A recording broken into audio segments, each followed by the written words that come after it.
ദുർഗാഷ്ടമി എന്ന് വളരെ പ്രസിദ്ധമായിട്ടുള്ള ദിവസമാണ് നവരാത്രിയുടെ 8ാം ദിവസം. മഹാഗൗരി ഭാവത്തിലാണ് ദേവി അന്ന് അവതരിക്കുന്നത്.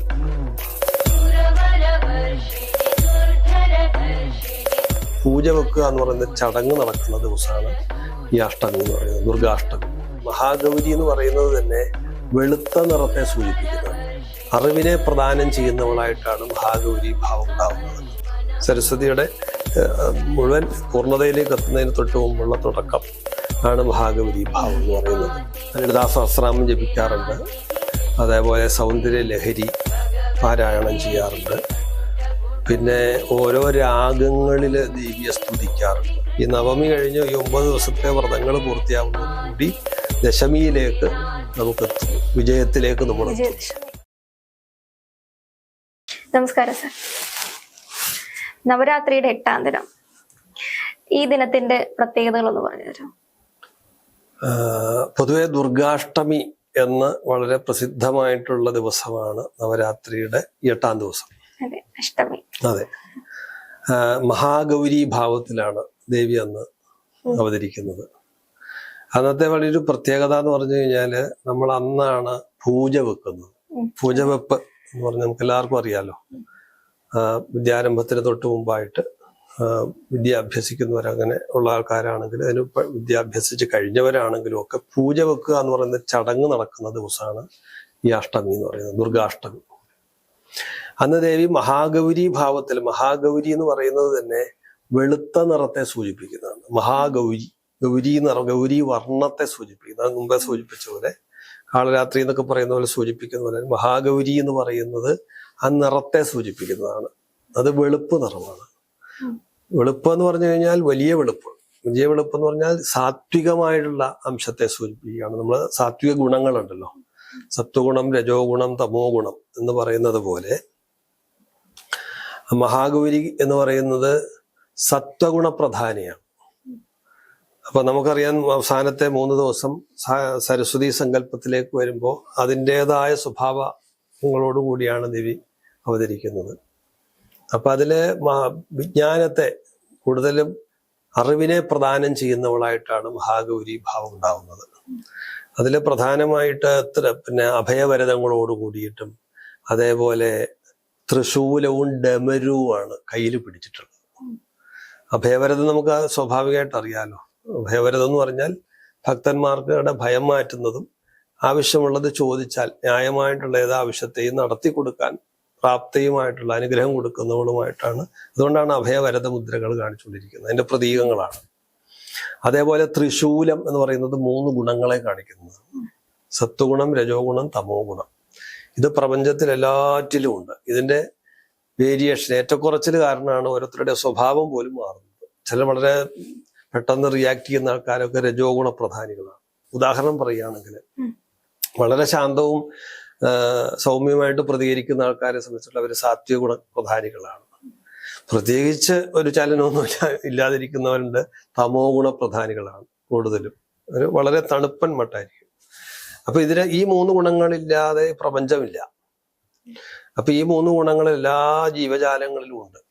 അതിനെ പ്രതിനിധീകരിച്ചുകൊണ്ടാണ് ദേവി ത്രിഗുണാത്മികയായിട്ടിരിക്കുന്നത്. അതിനെ കാണിക്കാനാണ് ഈ 3 മുനയുള്ള ശൂലം കയ്യിൽ പിടിച്ചിട്ടുള്ളത്. അപ്പൊ അതിനെ നിയന്ത്രിക്കുന്നവളാണ്. അതില് സത്വഗുണപ്രധാനിയാണ് ഏറ്റവും പ്രധാനം. സത്വഗുണപ്രധാനികളാണ് വിജ്ഞാനത്തെ കൂടുതൽ. അതുപോലെ ഡമരു എന്ന് പറയുന്നത് ഉടുക്കു പോലത്തെ ഒരു വാദ്യമാണ്. അതും ഈ പറഞ്ഞതുപോലെ ആനന്ദത്തെ സൂചിപ്പിക്കുന്നതാണ്. നമുക്ക് ശരിയായിട്ടുള്ള അറിവുണ്ടാകുമ്പോൾ നമുക്ക് എന്താണ് ഉണ്ടാവുന്നത്? ദുഃഖം മാറിയിട്ട് ആനന്ദം ഉണ്ടാവും. ആനന്ദത്തെ പ്രതിനിധീകരിക്കുന്നതാണ് ഉടുക്ക്. ആ ഉടുക്കിന്റെ ശബ്ദം ആനന്ദ നടനം എന്നുണ്ടല്ലോ, അതേപോലെ ഉടുക്ക് മഹാദേവന്റെ കയ്യിലൊക്കെയാണ് സാധാരണ, അല്ലെ? അപ്പൊ ആനന്ദ നൃത്തമാണത്. അതേപോലെ തന്നെയാണ് ഈ ദേവിയും വിജ്ഞാനപ്രദയാണ്. അതുകൊണ്ടാണ് അന്ന് ആ ദിവസം നമ്മൾ പൂജ വെക്കുന്നതിന് പ്രാധാന്യം വന്നത്. അഷ്ടമിയുടെ അന്ന് നമ്മൾ പൂജ വെക്കുന്നു. ഗ്രന്ഥം പൂജയ്ക്കൊക്കെ വെക്കണത് അന്ന് ആണ്. അതിനുവേണ്ടി സമർപ്പിക്കുകയാണ് നമ്മൾ ആ ദിവസം. പിന്നെ 2-3 ദിവസത്തേക്ക് വിജയദശമി വരെ ആ ഒരു ഭാവത്തിലാണ് നമ്മൾ ദേവിയെ ആരാധിക്കുന്നത്. വിജ്ഞാനപ്രദയായിട്ടുള്ള സരസ്വതി ഭാവത്തില്. അതിന്റെ ഒരു പ്രാഥമികം എന്നുള്ള നിലയ്ക്കാണ് ശരിക്കും പറഞ്ഞാൽ ഈ മഹാഗൗരി ഭാവം വരുന്നത്. സരസ്വതിയുടെ മുഴുവൻ പൂർണ്ണതയിലേക്ക് എത്തുന്നതിന് തൊട്ട് മുമ്പുള്ള തുടക്കം ആണ് മഹാഗൗരി ഭാവം എന്ന് പറയുന്നത്. അന്ന് നിറം ഏതാ? അന്ന് വെളുത്ത നിറമാണ്.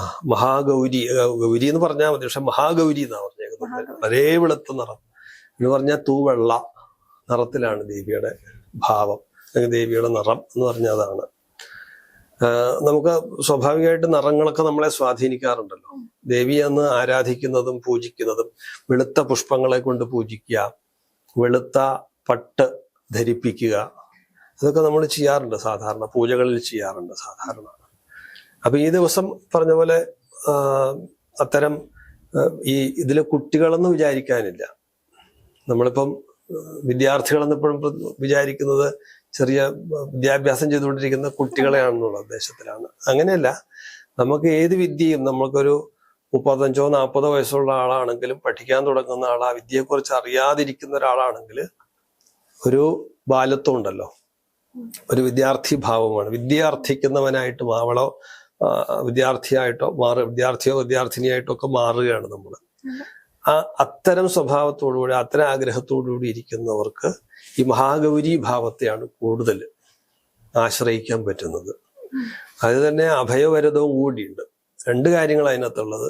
അഭയവരത ഒരുമിച്ച് വരുന്ന സമയത്ത് നമുക്ക് ഭയം തീരെ ഇല്ലാണ്ടാവുന്നു. ഒപ്പം തന്നെ ആ ഭയം ഇല്ലാതാവുന്നതോട്, നമ്മുടെ ഉള്ളിൽ ഭയം ഇല്ലാതാവുന്നതോടുകൂടി മറ്റൊരർത്ഥത്തിൽ പറഞ്ഞാൽ നമുക്ക് കോൺഫിഡൻസ് വളരെ വർദ്ധിക്കുന്നു. നമുക്ക് ലക്ഷ്യപ്രാപ്തിയിലേക്ക് മുന്നോട്ട് നടക്കാനുള്ള ധൈര്യം ഉണ്ടാവുന്നു. അപ്പം നമ്മൾ ഉദ്ദേശിക്കുന്ന തരത്തിലുള്ള ഇഷ്ടങ്ങൾ സാധിക്കുന്നു. ഇതാണ് ഈ അഭയവരതം എന്നുള്ളത് മറ്റൊരർത്ഥത്തിൽ വ്യാഖ്യാനിക്കുകയാണെങ്കിൽ. അപ്പൊ എല്ലാം നമ്മുടെ ഈശ്വരമയമാണ്. നമ്മുടെ ഉള്ളിലും ഈ ഉപാസനയോ പ്രാർത്ഥനയോ ചെല്ലുമ്പോൾ നമ്മുടെ ഉള്ളിൽ തന്നെ ഈശ്വരീയത ഉണരുകയാണല്ലോ ചെയ്യുന്നത്. അതിപ്പോ ഈ സമയത്ത് പലരും, പ്രത്യേകിച്ച് ദേവി ഉപാസകരൊക്കെ ചെയ്യുന്നത് ദേവി മാഹാത്മ്യം സ്തോത്രപാരായണമാണ് ചെയ്യുക സാധാരണ. ലളിതാ സഹസ്രനാമം ജപിക്കാറുണ്ട്, അതേപോലെ സൗന്ദര്യ ലഹരി പാരായണം ചെയ്യാറുണ്ട്. പിന്നെ ഓരോ രാഗങ്ങളിൽ ദേവിയെ സ്തുതിക്കാറുണ്ട് സാധാരണ. ഓരോ ദിവസവും നവരാത്രികളിൽ ഓരോ രാഗങ്ങളുടെ, ആ രാഗം അനുസരിച്ചിട്ട് ദേവിയുടെ കീർത്തനങ്ങൾ ചൊല്ലുന്ന സ്വഭാവമുണ്ട്. കാരണം ദേവിയുടെ പൂജയിൽ തന്നെ നൃത്തവും ഗീതവും വാദ്യവും സമർപ്പിക്കുന്നുണ്ട് സങ്കല്പത്തിൽ. നമ്മൾ ക്ഷേത്രങ്ങളിലൊക്കെ ചെന്നാൽ കാണാം, സോപാന സംഗീതം ഒക്കെ കേൾക്കാം വാദ്യത്തിലൂടെ അല്ലെ പാട്ടിലൂടെ. അതേപോലെ ഇവിടെയും നമ്മൾ ഈ നവരാത്രികളിൽ ഓരോ ദിവസം ഓരോ രാഗം അനുസരിച്ചിട്ട് ദേവിയെ കീർത്തനം ചൊല്ലി സ്തുതിക്കുക. അതേപോലെ തന്നെയാണ് പിന്നെ മറ്റ് പുണ്യഗ്രന്ഥങ്ങൾ, കീർത്തനങ്ങൾ, മറ്റ് സ്തോത്രകാവ്യങ്ങളൊക്കെ ചൊല്ലുക, ദേവീക്ഷേത്രങ്ങൾ ദർശനം ചെയ്യുക. ഇപ്പൊ നമുക്കറിയാം, വിജയദശമി വരുമ്പോഴത്തേക്കും വളരെ എല്ലാ സ്ഥലത്തും ഭയങ്കര ക്ഷേത്രങ്ങളിലൊക്കെ തിരക്ക് വരുന്നത്.